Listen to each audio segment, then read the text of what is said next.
We open Monday Night Raw hot and heavy. In the ring already is five guys: McIntyre, Mahal, Wade Barrett, Baron Corbin, and Bobby Lashley. The five guys that were standing tall last night at Starrcade. And the promo starts off with McIntyre, Mahal, and Barrett saying that this is a foreign invasion of World Wrestling Entertainment, and they are going to be known as the Kingdom moving forward, and that nobody is safe, whether it be on Raw, Smackdown, anywhere. That they're here for a takeover, and they're here to take what is rightfully theirs, and to prove to the world that America is no longer the strongest power here in the world.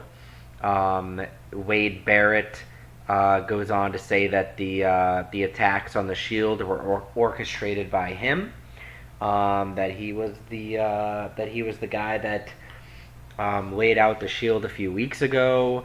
That he has been pulling the strings behind the scenes and got the Shield right where he wanted them, which was vulnerable and ripe for the picking. Lashley would then grab the mic and cut a promo about the wishes that were given to each member of the team. So Jinder Mahal, Baron Corbin, Bobby Lashley, they each have a title shot. And Bobby Lashley says, where I come from, you were taught to kick a man when he's down and take advantage of certain situations. And Bobby Lashley says that he wants to cash his championship opportunity in right here, right tonight on Monday Night Raw. That, of course, is going to bring out Seth Rollins. Rollins will come out, obviously beaten up. He's here for a fight, though. He'd probably have some bandaged ribs. And he'd get on the microphone and very short on words. Seth Rollins, he's pissed. His buddy Dean Ambrose is out of the company. The Shield was systematically dismantled by these five guys last night. And Rollins basically says, "I'm not here to talk.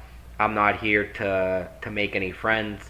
I'm not here to make any excuses, but Bobby Lashley, if you want to waste your wish and get your ass kicked right here tonight on Monday Night Raw, why not do it right here, right now?"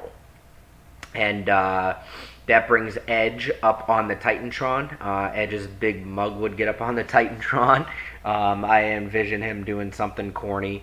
He would definitely put over the fact that we're right here at the Pinnacle Bank Arena, which is somewhere in the Midwest.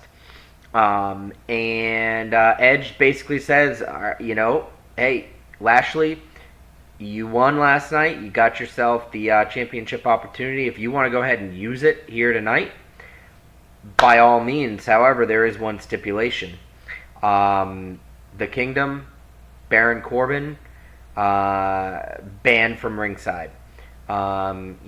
Anybody that interferes in this match, suspended for 30 days.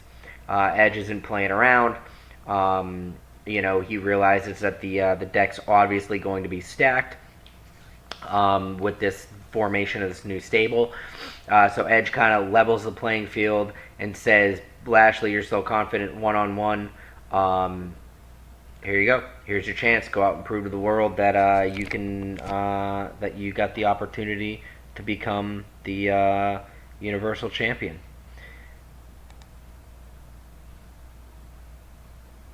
And we see that match up next. In a bout that had good heat and decent wrestling. Seth Rollins goes over Bobby Lashley. They go about 15 minutes. Rollins wins with the pedigree. He gets the defense number 1 of the Universal Championship. Just a good match. I kind of wanted to obviously these three guys are heels, um, you know, and you kind of grant them a wish or a championship opportunity. One of the three of them is definitely taking that the following night. Rollins got his ass kicked at Starrcade. So one of the three of those guys, would totally take advantage of that situation. But our champion comes out on top and gets a victory over Lashley. Um, After the match, you'd probably have a little run in by the Kingdom, but Rollins would kind of celebrate, jump into the crowd, and take off through the crowd celebrating. Up next, we go to the locker room area where we have Bobby Roode, Chad Gable. They're trying to get back on the same page. They say, hey, tonight's our opportunity to right the wrongs. It is our chance to, prove to the world that we're gonna right the ship. And Gable's saying, I promise you, I'm gonna be better. I'm gonna get I'm gonna take advantage of this opportunity. Bobby says, you better, because I want those tag titles back. Gable says, don't worry, I won't let you down. And it's revealed that tonight we will see Roode and Gable against the Revival for the WWE Raw Tag Team Championships. Up next, we have a match. In a match that had terrible wrestling and non-existent crowd heat, Lacey Evans defeats Nikki Cross. Just needed to get a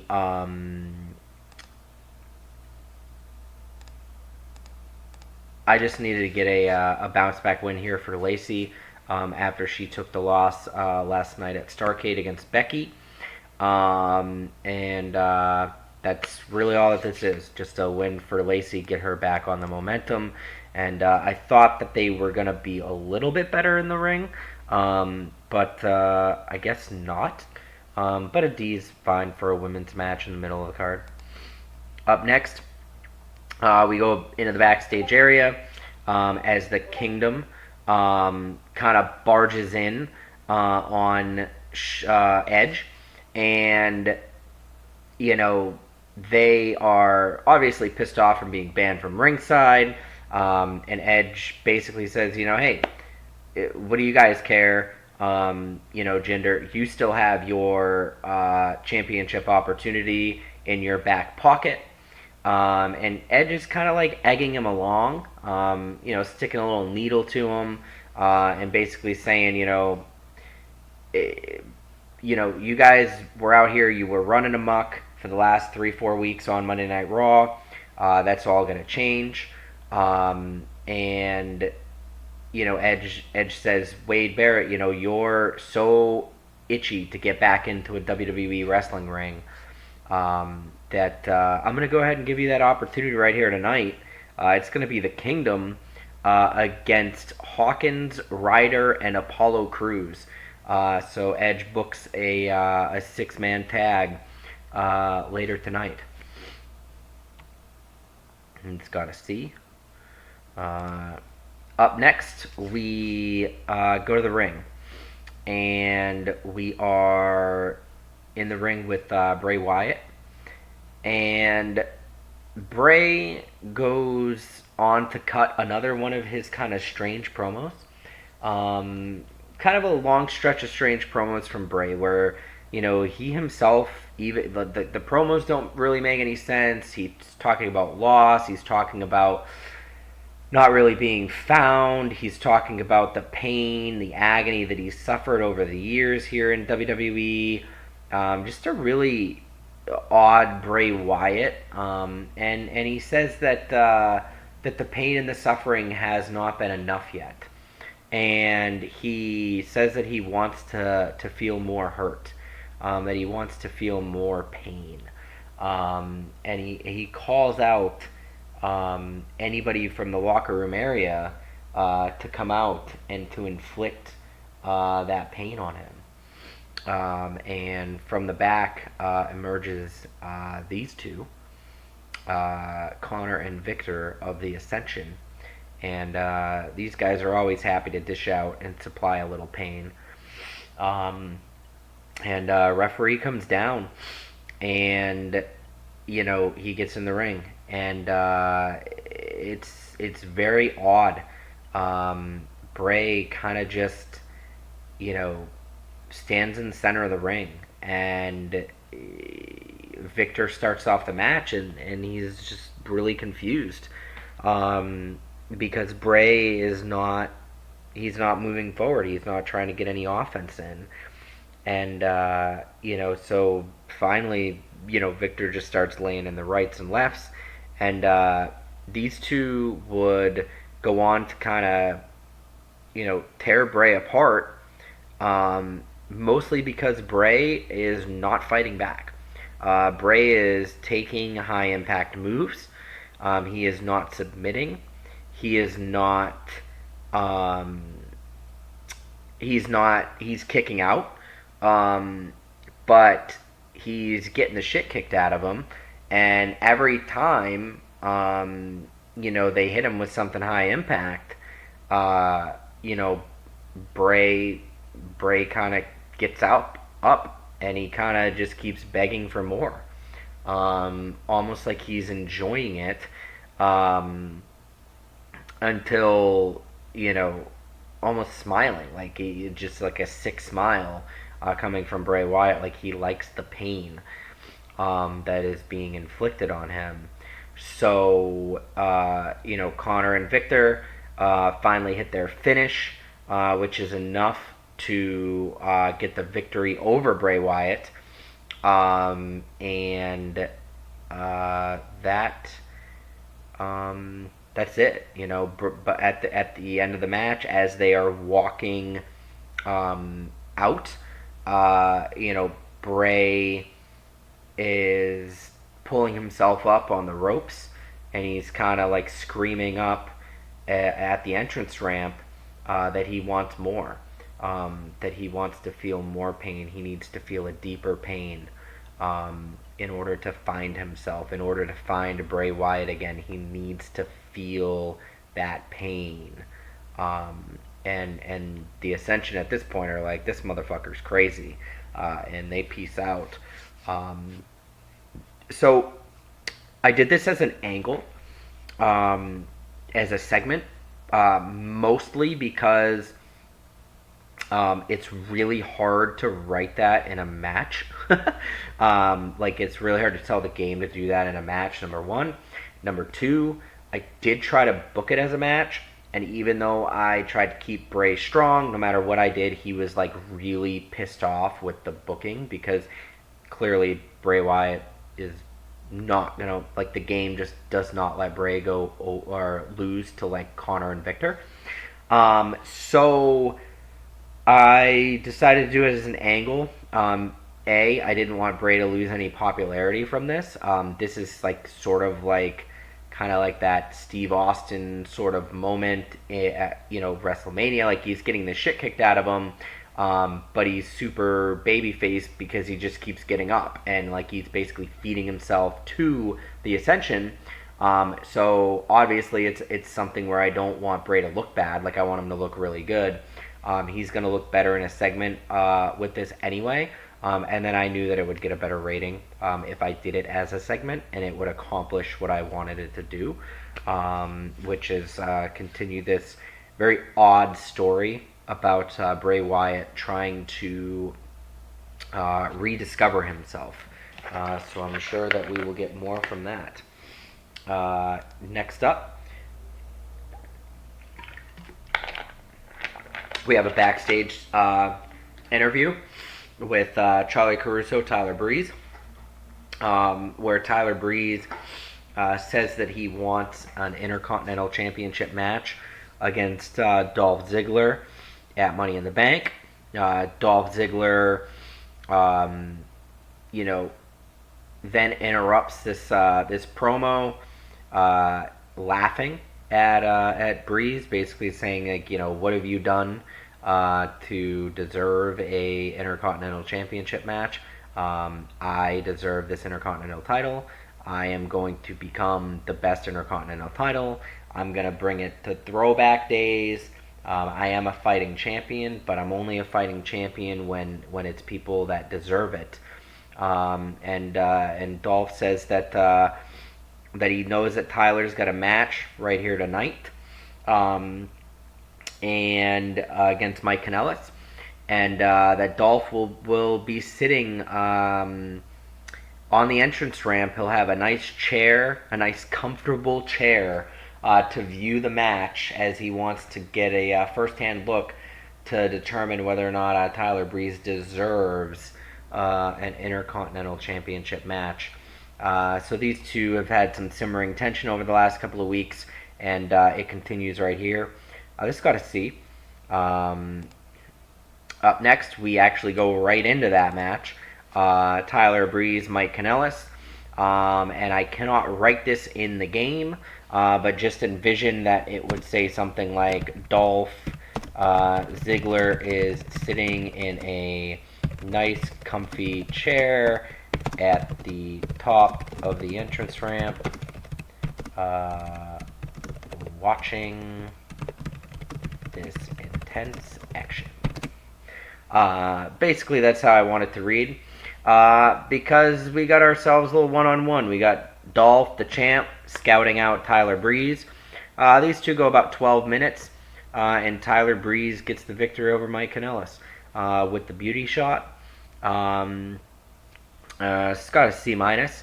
After the match, Dolph or Tyler gets on the mic and says that he proved to Dolph that he's worthy of a Intercontinental Championship match.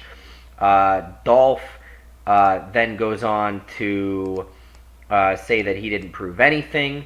And Dolph, in the meantime, Dolph is kind of walking down to the ring as he's saying this. He gets in the ring. The two kind of face off against each other. And, Dolph is like, whatever, you beat Mike Kanellis. That's nobody. He's a nobody. He's not on the level of Dolph Ziggler. He's still not going to give Breeze a championship match. And then Breeze kind of rebuttals back and says, yeah, what have you done? So what? You cheated to win the Intercontinental title from Finn Balor, but that doesn't prove anything. That doesn't mean that you're a good champion. If you're a good champion, then you're a fighting champion. And he's kind of feeding into it, and of course, he's bruising Ziggler's ego a little. Breeze is kind of pumping him up, and Ziggler's like, yeah, man, I'm a fighting champion. I'll defend this title anywhere against anybody, except for you, because you don't deserve it. But anybody else in the back that deserves it, I'll fight him. And then Tyler Breeze goes, well, it's funny that you say that, because I actually have the perfect guy for you. Here he is. And out comes Braun Strowman, the monster among men, as Ziggler literally shits his pants. Before the monster among men can even get halfway down the ramp, Ziggler has leapt over the top rope, jumped into the crowd, and he's gone. He is just Intercontinental Championship in tow, ran away. Tyler Breeze is laughing. He finds this to be pretty funny. Strowman gets in the ring, and that's Breeze's signal for okay, time for me to get the fuck out of here too. Breeze quickly bails out, and of course Strowman, pissed off, he's hot, he's ready to go. He grabs a mic and he just says, I want to fight somebody. Anybody in the back, get your ass out here so I can kick it. And Mojo Rawley's music hits, and he comes flying down to the ring. And slides in, probably unwise. So as you saw, this got a B minus, as that brings us right into the Braun Mojo match. And in 6 minutes, Braun just destroys Mojo. There were times where definite lack of psychology. just having Braun kick the fuck out of the dude. I don't really need psychology in this match. Continuing the story of Braun just being an overall badass on this show, it got a C minus. Up next, we get an angle in the backstage area. We have Edge in his office area, and Kevin Owens, comes in, and he basically, no, actually, it would be the other way around. It would be Owens in his locker room, and Edge is coming in to the Kevin Owens locker room, and Edge kind of goes on to tell Kevin that he's not that he wasn't really impressed with the fact that Kevin had to cheat to win last week. Kevin kind of says to Edge, like, who the hell are you to judge me for cheating? Like, didn't you call yourself the ultimate opportunist? Like, didn't you make a career out of cheating to win? Like, if anything, I learned from the master himself. And Edge says, yeah, that might have been how he got things done, but that he sees a lot of potential in Kevin Owens, and like he doesn't want him to go down the same path. And Kevin then goes on to say that I don't really care what you want. I want the Universal Championship, and I'm gonna do whatever it takes to win the Universal title. And Edge basically just says that he wants to see more out of Kevin, and that he's challenging Kevin Owens to step up and show him something more. And so then Edge leaves, and Kevin's kind of just sitting there talking to himself, like, the fuck is this guy talking about? Like, I just went out there, I beat Dean Ambrose, I kicked the shit out of him, and this guy cheated literally his whole singles career, like, cheated every week, and he's gonna come at me and judge me for cheating. And so Kevin kind of storms out of the locker room, and as he's storming out of the locker room, he kind of bumps into EC3, who happens to be walking by, and Owens just kind of snaps, and he just starts beating the crap out of EC3 in the hallway, and throwing him into the concrete walls, and just kind of lays the boots to him. And the entire time he would just kind of be saying, you want more, you son of a bitch? I'll show you more. And just kind of putting over the fact that obviously Kevin Owens is, he's going to go out and kind of prove to Edge. And if it's kicking the shit out of dudes in the backstage area to prove to Edge that he's worthy of the Universal Championship, well, by God, he's going to do it. Segment got a B. Pretty solid. Up next, in a bout that had decent wrestling, little heat, the Revival defeated Bobby Roode, Chad Gable. Back and forth match. Dash Wilder got the victory over Chad Gable. The Revival makes their third defense of the championships. Got a C plus. And just a back and forth. This time Gable and Roode get pretty close, but Gable takes the loss. And again, at the end of the match, you would kind of just see a disappointed Bobby Roode, and no arguing this time. Nothing. Roode just kind of shakes his head and just walks up the ramp and just leaves Gable in the middle of the ring as he's kind of just slamming his hands on the mat, obviously frustrated, as this team just cannot catch a break. They can't get a victory here. So we'll kind of see where that goes. And good win for the Revival as they head into their huge ladder match against the Hardys at Money in the Bank. Up next, we have a backstage segment. Starts off with Charlie Caruso and Becky. I feel like that has happened quite a bit since we started. But whatever, Charlie Cruz is like my backstage interviewer. What the fuck do you want me to do? And she's kind of recapping Becky's historic night. Becky beat both Lacey Evans and Alexa Bliss. Becky just says, see, I hate to say I told you so, but I've been saying it for months that I'm the man, and you're not going to stop me. And it doesn't matter if you form alliances against me. It doesn't matter if you put me in there against Ronda Rousey, against Charlotte Flair. You can put me in there against any woman on the roster today, and I'm going to come out victorious because I am the best female worker. I'm the best wrestler, and I am the man. She's then interrupted by Alexa Bliss, who quickly reminds Becky that you didn't pin me last night. You pinned Lacey. And that makes me still the number one contender because, quite frankly, I didn't lose. From there, this becomes a little bit more of a clusterfuck because Bayley kind of jumps into this, and Bayley cuts off Alexa and says, "Wait a minute, you've had your chance."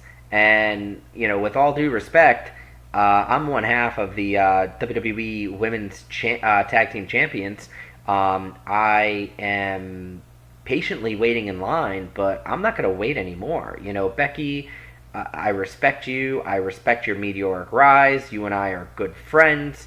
We came up together. I idolize you. But regardless, I'm going to take your championship. And where Becky is, usually Sasha follows. And she certainly does here. And Sasha kind of gets in, and Sasha's like, excuse me, Becky, don't, or excuse me, Bayley, don't get ahead of yourself. I'm also a WWE Women's Tag Team Champion. Oh, that's right. I'm your partner. And don't think that you're going to step in front of me and cut the line for me. Those two kind of have a little bit of a tiff between each other there, briefly.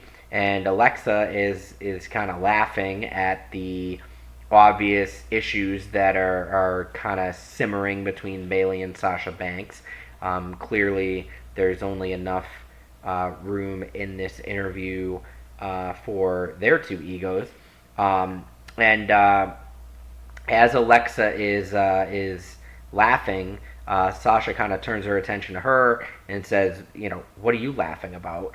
And Alexa just says that she thinks it's funny that that you two might be tag team champions. You might have the gold, but clearly you're not on the same page.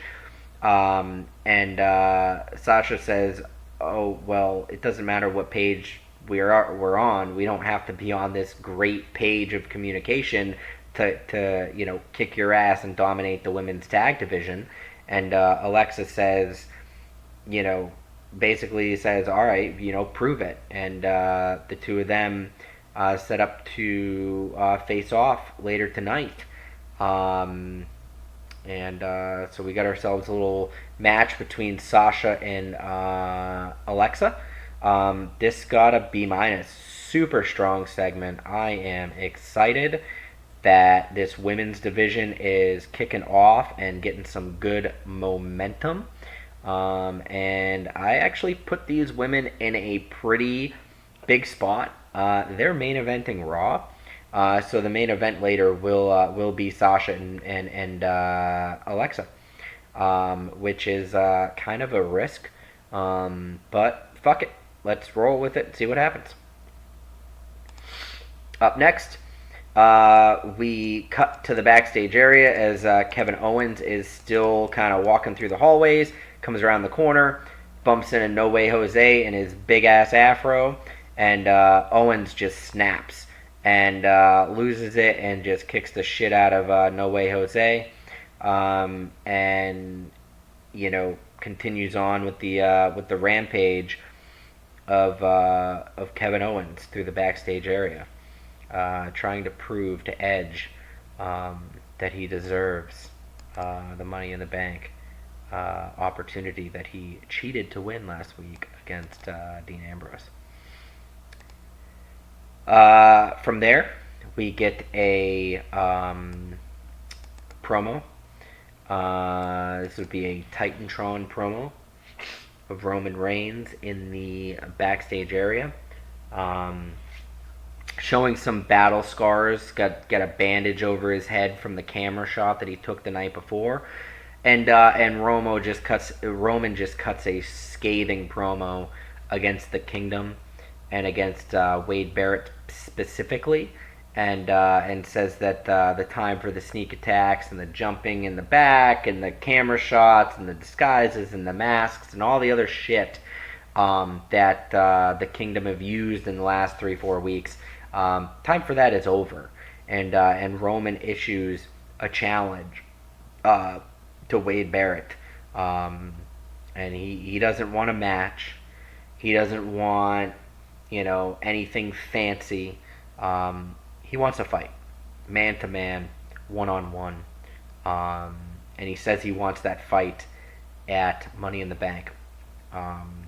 And if Barrett has the balls, Barrett will accept the fight. So we'll see where that goes. It's got a really strong rating with an A.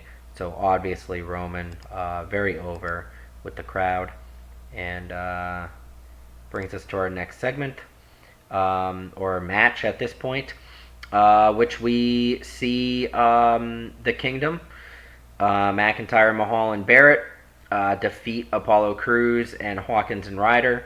They go about 16 minutes, and Wade Barrett gets the victory over Apollo Crews with the Wasteland.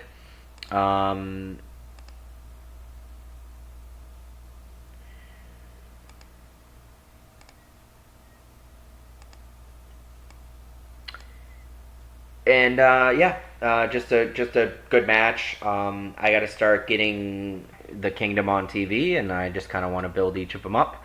So this is a good way to kind of debut them in a 6-man tag. Makes sense within the story that I'm telling, and they get the victory over Hawkins, Ryder, and Cruz, who I think would be kind of like a little fun tag team. And you got Titus on the outside; he's running around with Apollo. Definitely, I think this would be actually a pretty good match, and it got a C+. From there, we go to commercial. Then when we get back, we got ourselves an Elias singing a song segment. Elias sings a song. That is what we are going to call this. Elias sings us a song. Weekly segment. Book it every time. It's got a C+. From there, his song is interrupted by Eddie Edwards. Welcome to the WWE, Eddie Edwards. His music would hit. Obviously, the crowd would be like, "Who the fuck is this?" Elias would be like, "Who the fuck is this?" And from out of the crowd comes Eddie Edwards, to a pop. I'm going to say to a pop because I'm booking it, and I think that what I book gets over. But Eddie Edwards debuts. He's on Monday Night Raw. Essentially, like I said at the beginning, I need face tag teams. And I actually signed, I'm not going to keep the other guy as spoiler. I actually signed Davey Richards too. And I was going to bring back the American Wolves. And I signed them both, and I was going to debut them. And once I completed the contract, like, you can't see injuries until you have the person under contract. So then I get him, I sign him, and then Davey Richards has a fucking torn ACL, and he's out for like 7 months. So then I'm like, what the fuck? So I said, all right, well, whatever. I'll just debut Eddie, and I'll just build Eddie as a singles guy, and I'll honestly probably scrap the Wolves idea at this point because 7 months in, I'm not gonna just let Eddie sit there. He's a great worker. He's good singles. Like it is what it is. Like I mean, I would eventually would have probably broke them up, but I was desperate at the time for face tag teams, so I kind of really wanted like a good. My idea really was to have a good feud between the Wolves and the Revival, and unfortunately, Davey Richards has a torn ACL, so I really won't get to do that, which sucks because I think that those would be some fucking great matches. So that was my plan, and we threw a curveball. Eddie Edwards debuts singles, and he actually gets the win over Elias. So Eddie in his debut victory, or a debut match, gets the victory over Elias. I don't, I mean, Elias can take losses. I don't need him to always win. Because I give him a lot of promo time and he'll get over in other ways. It's got a seat, so pretty good rating for debuting Eddie Edwards. From there, we go to another backstage segment featuring Kevin Owens, who continues his rampage by kicking the shit out of Kurt Axel and Bo Dallas. He would kind of run across these two who would be talking amongst themselves. I feel like on this one, Owens, would probably go up to them and be like, do you guys think that, I deserve to be in the Money in the Bank ladder match? Do you think that I deserve to, be the Universal Champion? Do you think it was wrong of me to take advantage of the situation last week and, take advantage of the interference? And, Bo Dallas and Kurt Axel would kind of be really confused and fucking look at each other like, what the fuck is this guy talking about? And that Kevin would just snap. He would just lose it and kick the shit out of those guys. Maybe put one of them through a table in the backstage area or something like that. But nevertheless, Kevin Owens tearing through some jobbers in the backstage area and really proving by destroying some of these jobbers that he deserves to be the Universal Champion. From there, we go to our main event, Sasha versus Alexa, and they go about 15 minutes. And Alexa Bliss is actually going to get the victory here after interference from Lacey. So basically, toward the end of the match, Sasha would be getting all the momentum. She'd be getting ready to put the finish on her. And Alexa would kind of distract the referee, and Lacey would run in, and we would get a women's rights situation. Very similar to how Alexa has been winning recently with outside interference. That continues, and she's able to get the pinfall over Sasha. From there, Lacey and Alexa would kind of take advantage of the lone Sasha Banks, and they would start kind of beating her up after the match. Of course, her partner and best friend, Bailey, would run down and kind of clear the ring, and as Sasha, or as Alexa and Lacey are kind of like leaving up the rampway, Edge's music would hit, and Edge would come out, and he would say that seeing as there clearly is some tension between you four women, why don't we go ahead and solve that next week here on Monday Night Raw? It will be the team of Alexa Bliss and Lacey Evans against Sasha Banks and Bailey for the WWE Women's Tag Team Championships. The crowd would obviously pop, and we would be ready to end the show. This got a C+. This is gonna fuck the rating for this show. All the momentum of Raw is about to go in the window, down the drain. Like I said, it was a risk putting women on last because of their popularity being so low in the game. But I don't really care at this point, because, like I said from the beginning, I am going to really build up this women's division. Um, and I think that Sasha Alexa with a main event that ends with booking a tag team championship match the following week. It's actually a pretty solid way to end the show. So let's see what it did for our popularity.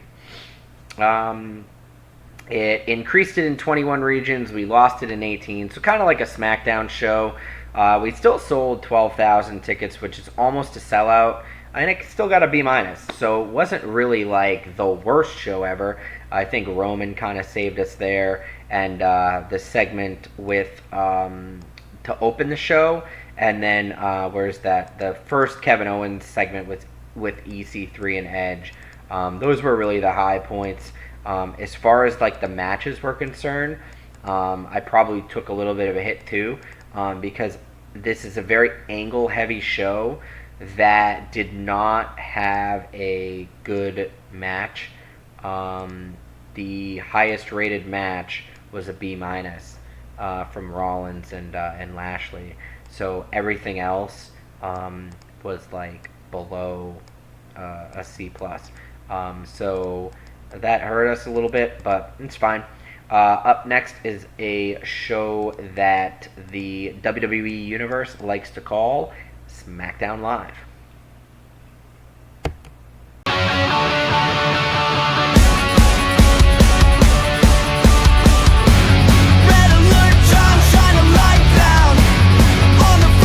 We open this week's edition of WWE SmackDown Live with Paul Heyman and Brock Lesnar standing in the middle of the ring. And they are looking sinister and confident as ever. The last time we saw these two, they were destroying everybody at Starrcade. Heyman, talks about, you asked for it, Sean, when you said that if Brock Lesnar was here on a, weekly basis, that he would have the opportunity to become the SmackDown, the WWE World Heavyweight Champion, and that, this is notice to the entire locker room that hell hath no fury like Brock Lesnar, and he will be competing weekly on SmackDown. And he is in the hunt for the World Heavyweight Championship. Before Heyman continues, Sean comes in from the Titantron. And essentially, like, what this would be, back in the Attitude Era, this kind of segment was very popular, where you would get very popular with HBK too, where you would get you'd have a guy pipe in from the Titantron, and he'd be beat up, and so in this, Sean's maybe Sean's wearing a neck brace, he's selling the fact that Brock beat the shit out of him at Starrcade. And, it's got a little satellite footage, live from San Antonio. So Sean's back home. He's not in the arena tonight. And he goes on to tell Brock that's fine. If Brock wants to compete on a weekly basis, then right here tonight, we're going to see Brock Lesnar versus Big E. And Sean also says that the other guy who stuck his nose where it did not belong, Sami Zayn, is going to go one-on-one here tonight with AJ Styles, and that Sean is not here, but he will be returning as soon as he gets back to full health, where he will then deal with Brock Lesnar face-to-face But in the meantime, also on tonight's SmackDown, we will see the conclusion of the first round of the United States Championship when we see Aiden English against Xavier Woods and Johnny Gargano against Eric Young. So Sean kind of runs down the card, some of the big key matches that we'll see tonight on SmackDown Live. And he kind of gives Brock a warning that, yeah, I did ask for you to be on SmackDown Live on a weekly basis, um, because you're a huge star. But just because you're a huge star doesn't mean that you're going to run around here and just do whatever the hell you want. Sean's the sheriff in town. And, you know, that's kind of how we kick off SmackDown Live. This got a B rating. Got the crowd off to got the crowd hotter, and got the show off to a strong start. So simmering tension here between this trio and Brock Lesnar and Heyman, kind of vowing to kind of be competitive here and not be kind of in that part-time basis. As it was pretty clear that both Edge and Shawn Michaels don't want a part-time Brock Lesnar; they want a full-time Brock Lesnar. So that got us off to a good start. From there, we go to the backstage area where we have a promo between Andrea DeMarco. If you remember, I said I needed to hire more backstage interviewers, so I went out and snatched her up. She was a free agent, and she'll get the job done. And so essentially, what would happen in this angle here is that you got Andrea is interviewing Aiden English, and kind of talking about his upcoming match in the U.S. Title tournament, and basically from out of nowhere, Sheamus just nails him with a brogue kick, and Sheamus basically looks over at Andrea and says, seeing as he can't compete tonight, I guess I'm just going to go out there and take his spot in the U.S. Championship tournament. So Sheamus comes right in and takes out Aiden English, and Shawn Michaels isn't in the arena, so who's going to stop Sheamus from going out there and putting himself into the U.S. title tournament? So this got a C. And right from there, we actually go into that match, which was supposed to be Aiden English and Xavier Woods, but instead it is Sheamus and Xavier Woods. It had good wrestling and decent reaction from the crowd.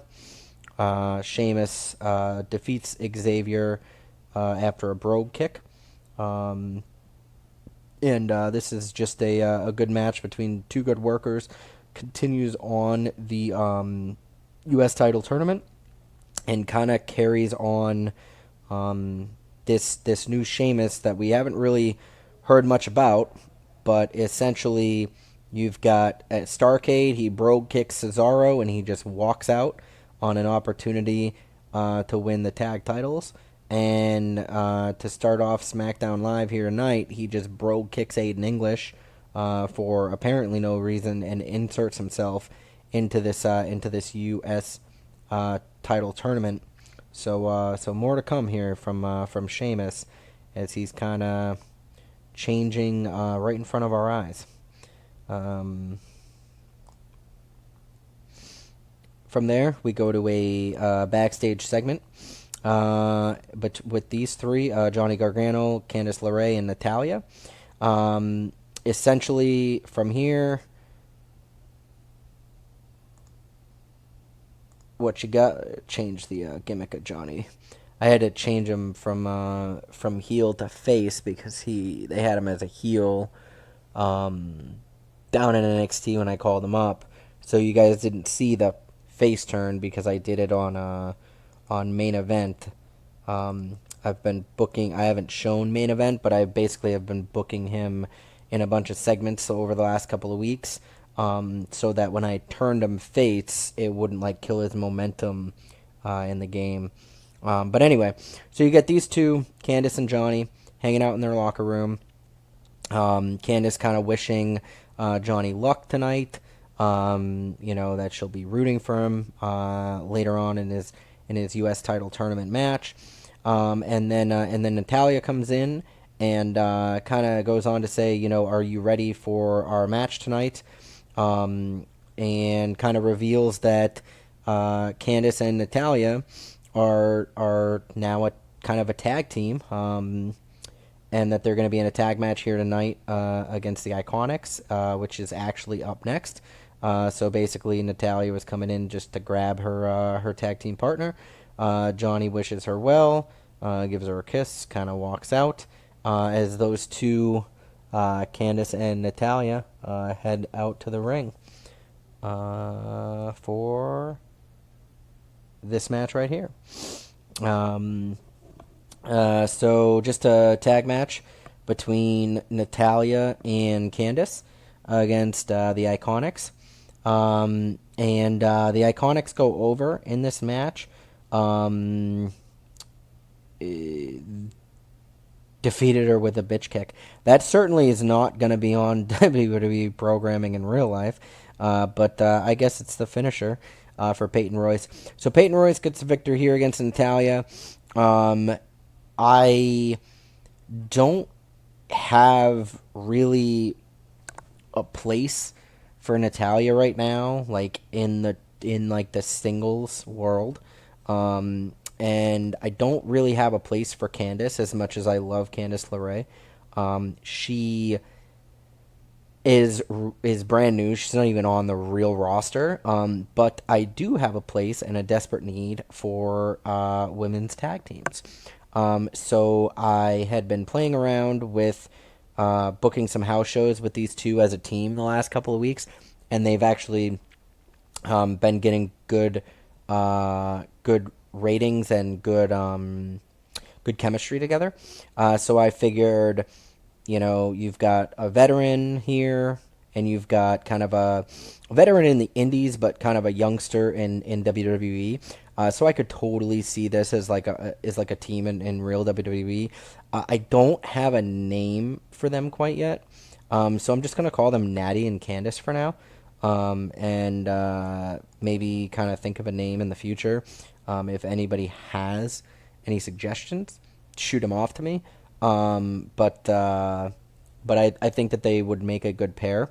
The Iconics got the win because they are an established tag team. And my rule of thumb was, an established tag team's generally always going to beat two people paired together. And with these two on their first match together, it just makes more sense for Peyton and Billy to get the win. So anyway, this got a C minus, which I'm actually really happy about. So the dark match booking that I've been doing of Candice to kind of, she actually is more popular than the Iconics at this point. So probably some good stuff coming in here in the future for this tag team.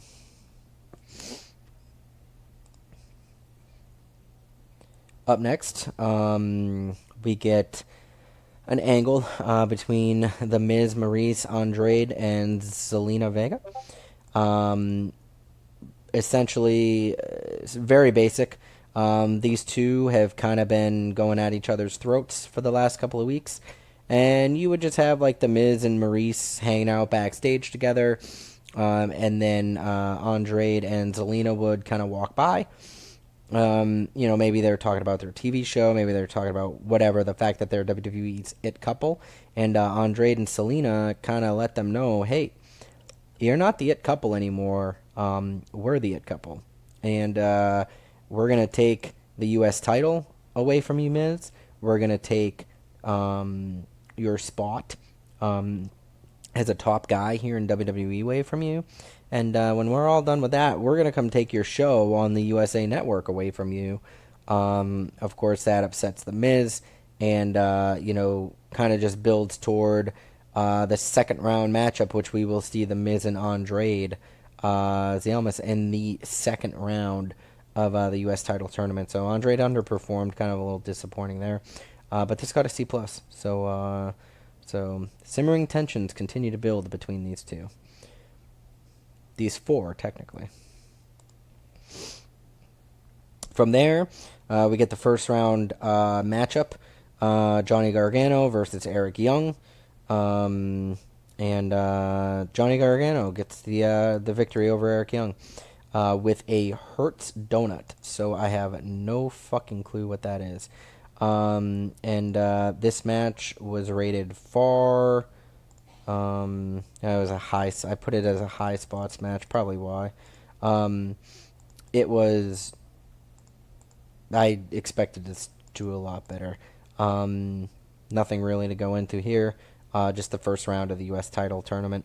Gargano moves on, and Eric Young goes nowhere, and it gets me a D plus.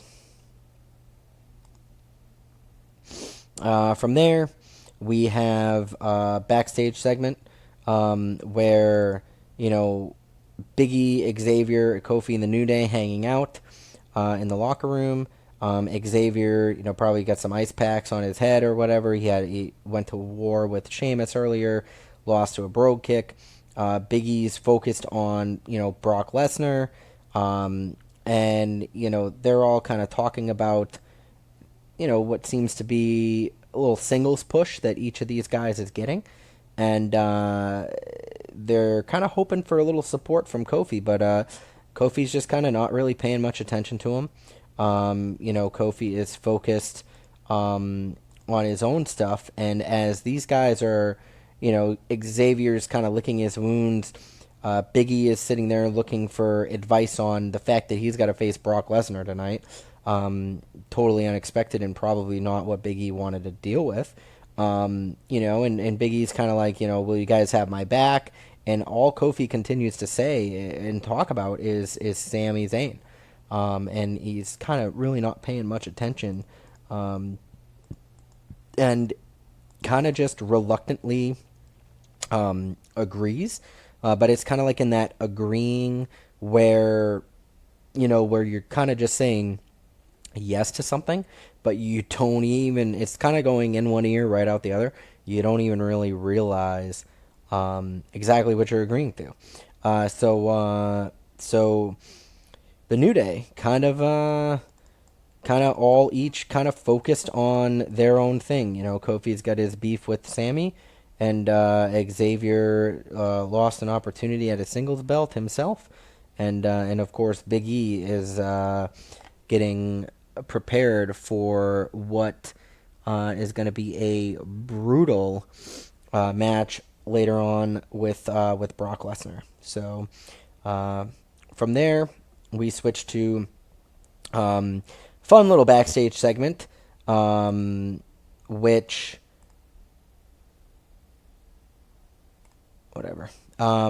which is kind of like when the worker kind of arrives to the arena backstage segment. I don't really like these kind of segments, but for the sake of I really hope my computer just didn't freeze in the middle of that. There we go.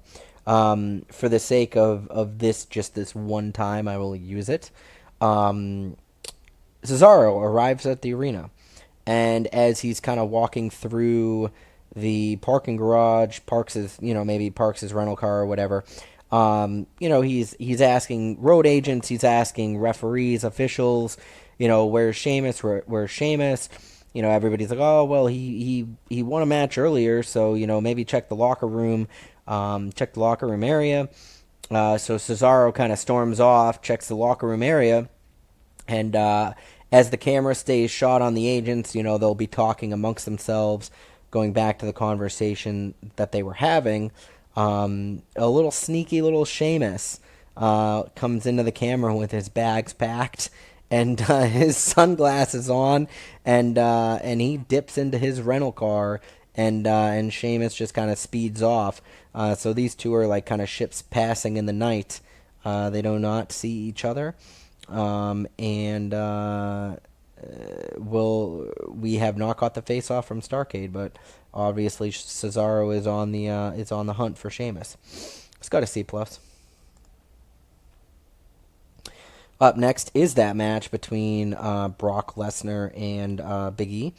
Um, and in a match that had great wrestling and good heat, Lesnar defeated Big E by submission with a Kimura lock in about 8 minutes. Um, and after the match, um, we would see Xavier Woods. After the match, Lesnar would kind of not break the Kimura lock. He would kind of keep holding it on, despite the fact that that Big E, tapped out or whatever. And after the match, we would see uh, Xavier would like jump in and try to help out Big E, and Brock still wouldn't let it go. And then finally he would finally like let it go, and then start kind of turning his attention to Xavier. He'd kind of take him to Suplex City, and he would give him a big F5 and just leave Big E and Xavier dismantled. And I guess the big question everybody would have on their mind would be, where's Kofi Kingston? So this got a B minus. So a good match between the two. The match suffered because there was not enough selling shown. Um, is what it is. Lesnar with a performance of an A. What a match from Brock. So that is this angle that you saw right here that I just talked about. So that got a B minus. Um, from there, we go to the locker room area, where we are in the locker room with Shayna Baszler, Mandy Rose, and Sonya Deville. I'm sorry, not the locker room area. This would be an in-ring promo. My mistake. So in-ring promo between the Horsewomen of the Apocalypse. They announced that next week Ronda Rousey will be live. Um, and Shayna announces that she is setting her sights on Becky Lynch, and the SmackDown Women's Championship. And in the meantime, Mandy Rose and Sonya Deville are going to set their sights on the SmackDown, or not SmackDown, but the Women's Tag Team Championships. And that the Horsewomen of the Apocalypse are coming. They're coming for gold. They make it very clear that they want gold. Um, you know, as they continue on, Becky's music hits. She comes out, and basically says like, "All right, cool. Like you announced that you want my title. Guess what? The minute I won it at WrestleMania, everybody's been announcing that they want my title, and I'm standing right here, and like I'm not hiding. And if you want a piece of me, like let's do it right now. Like I'm the man. I'm not scared of you. And of course, Shayna, Mandy, and Sonya, they don't necessarily back down, but they're kind of like wait a minute, hold on, we want it, but we want it on our terms. They don't want any part of Becky right this second. And Becky goes, well, listen, if you don't want the SmackDown title right now, I've got a little somebody that has I got a little somebody that has an interested in getting a piece of you too, and the crowd pops, assuming that it's going to be Asuka, and right then and there, Shayna, Mandy, and Sonya are kind of looking at each other like, they got like the eyes just pop out of their head, Vince McMahon style, and and Becky goes, no, I'm sorry to disappoint. Non Oscar, she couldn't be here tonight. She is recovering from injury. But I can assure you that I've spoken to her and vengeance is coming for the horsewomen. But in the meantime, here's somebody else that also has an issue with you. And that's when Naomi's music hits, and Naomi comes out to a pretty good pop, and you know she comes out to the ring, and we get ready for a match. This got a C plus, and we go right into that match, which is between Shayna Baszler and Naomi. They go about 11 minutes, and Shayna wins with an armbar. Um, and these two have great chemistry. So in the previous weeks, we saw a little Sonya Deville, Mandy Rose issues with Naomi. They had a little tag match. They did a little post match beatdown. So Naomi's got some issues here with this faction. And Becky's, this faction's going after Becky, and we know their history with Asuka. So they're kind of building a list of enemies here, and a really good match between these two. Got a C rating. From there, we would get a backstage interview with Kathy Kelly and Sami Zayn, where Sami is getting interviewed before his match here tonight with AJ Styles. And he would basically just go on to talk about his reasons for choosing SmackDown Live to make his comeback, and then kind of announcing his intention, and basically announcing, like, I wanted to make an impact. And for so long, I have been standing around in the back, waiting for somebody to hand it to me, because I thought that that's how this place worked. I thought that everybody got their fair shake, but after being here for years, I realized that that's not how it works. I've seen guy after guy after guy come in, and at the end of the day, the AJ Styles, the Kevin Owens, the Finn Balor's, they just go, and the Seth Rollins, they just go and they take what they want. And I'm back. I'm healed. I'm 100%, and I'm gonna take what I want. And I knew that by attacking Kofi Kingston, Shawn Michaels and the powers that be, the powers that run this place, they don't have a choice but to give me a shot at the WWE World Heavyweight Championship. And if they don't make the match, then I'm going to make it for them. And I'm going to keep making Kofi's life a living hell. And until he gives me what I want. And I want that WWE World Heavyweight Championship. I've wanted it since the day I walked into this business. It's been my dream. And I'm going to achieve my dream, whether, however I need to achieve it, including taking it and forcing it to happen. So kind of a new Sami Zayn on a mission, so to speak. It's got a D plus. Sammy's not. Sammy's not the best on the mic, so I didn't.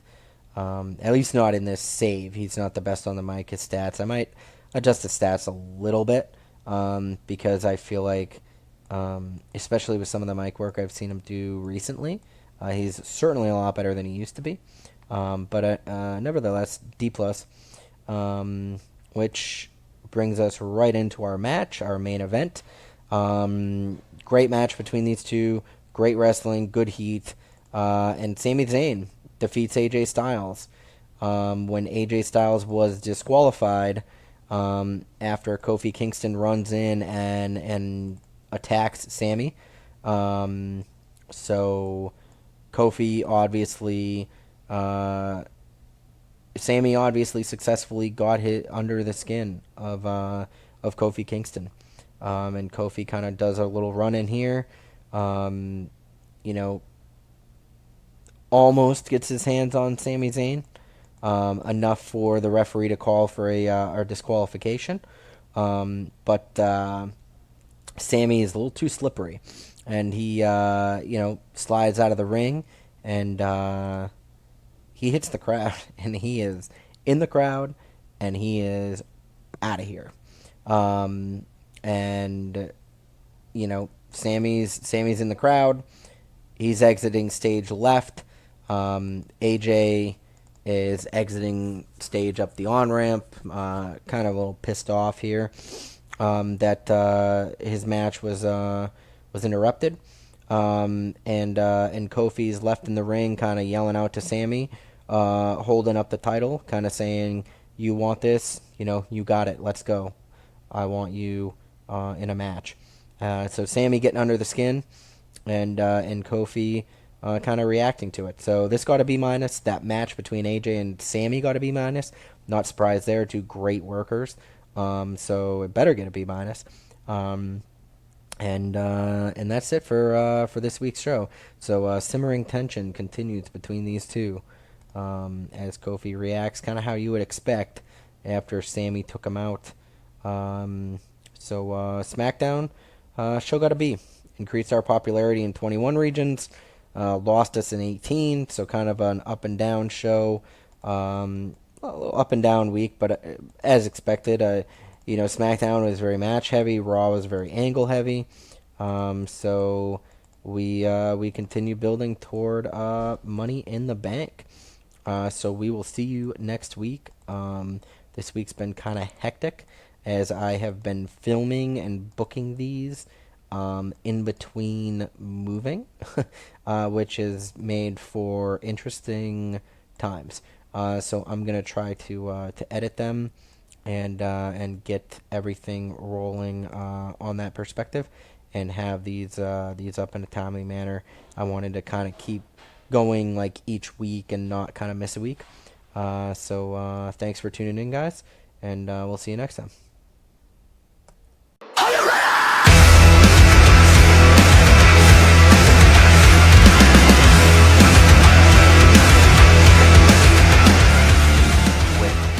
Regal, and he comes out to announce the details of the number one contenders tournament that will culminate at Money in the Bank. And Regal says, part of the reason why Triple H hired him to run NXT was innovation, and he's delivered years and years of innovation at NXT. And he will continue to deliver years and years of innovation here, 205 Live. And though he's been given the deadline until SummerSlam, he will improve the show enough that they will continue to invest in 205 Live. Regal announces that there will be 12 men in this tournament. And the first round will be random tag team matches held right here tonight. The second round, the winners, the 6 winners, will then face off against each other in 2 triple threat matches. And then the winners of those triple threat matches will then face off on Monday Night Raw to determine the number one contender for the Cruiserweight Championship. William Regal then announces that one of the entrants in the Cruiserweight Championship tournament, or the number one contenders tournament, is this man right here, Kushida. So Kushida brought right up to the main roster in my universe. There's really no reason for him to be in NXT. It's kind of a waste. I understand WWE wants people to learn to work their style, but I don't need that to happen. 205 is kind of like my way to book NXT people. I will get Kushida the popularity he needs to kind of then jump to either Raw or SmackDown. So William Regal announces Kushida is here at 205 Live. Big pop, which goes right into our first match, which is a first round match. Kushida and Jack Gallagher and against Cedric Alexander and Grand Metalik. Now, I went online, I Googled randomizer team. I picked the first little thing. I basically put 12 dudes in there, said give me 6 teams, and these are the 6 teams that they gave me. So these are completely random. As you see, this is a heel and a face together, and 2 faces right here. So in a bout that had decent wrestling, just a basic tag match here, move the storyline along. Kushida and Gallagher go over. I did have Kushida get the victory on Grand Metalik by submission with the Kushida lock. I guess that's with the hover board lock. Good way to open the show with some cruiserweight action. From there, we go to the backstage segment where, and I promise this was random, but these 2 guys, a little bit of history on the previous shows, and William Regal informs them that they are actually a team in this tournament, and they will be facing Oni Lorcan and Kalisto, and they don't have much time to get ready, as that match will be next. From there, we go to another segment before we get to that match, and this is just a quick promo. Of course, Brian Kendrick and Buddy Murphy had their match at Starrcade, where Murphy retained. Charlie Caruso would be interviewing Kendrick here, and she would kind of be recapping that loss. Kendrick obviously would be, very upset with the loss, but he would, kind of be putting himself over, saying that, he's going to kind of give it his all, one last run, and then Buddy Murphy interrupts him, basically talks trash to him, says that you've got nothing left, Kendrick, and if you want another shot at the championship, then go ahead and put your career on the line. Kendrick mulls it over, and but before he can kind of give an answer, Noam Dar, who was kind of off camera overhearing everything, kind of interrupts and tells Kendrick not to fall for it. Murphy, of course, says, mind your own business, pal. Dar and Murphy have some words, and Kendrick essentially challenges Buddy Murphy to face Noam Dar here tonight in a non-title match. If Murphy is such a tough guy, then why don't you go ahead and face him? Murphy reluctantly agrees, and we've got ourselves a little match here, which is up next. And in a match that had subpar wrestling and non-existent crowd heat, Noam Dar pins Buddy Murphy with a quick roll-up. Noam Dar steals one on the champion, and essentially this is one of those situations where I would probably have Kendrick ringside for commentary, so that when Dar gets the pinfall, Kendrick can laugh at laugh at the cruiserweight champion for losing to Noam Dar. It's got a D. From there, we get a match where William Regal or I'm not, sorry, a match. What the hell am I talking about? A segment.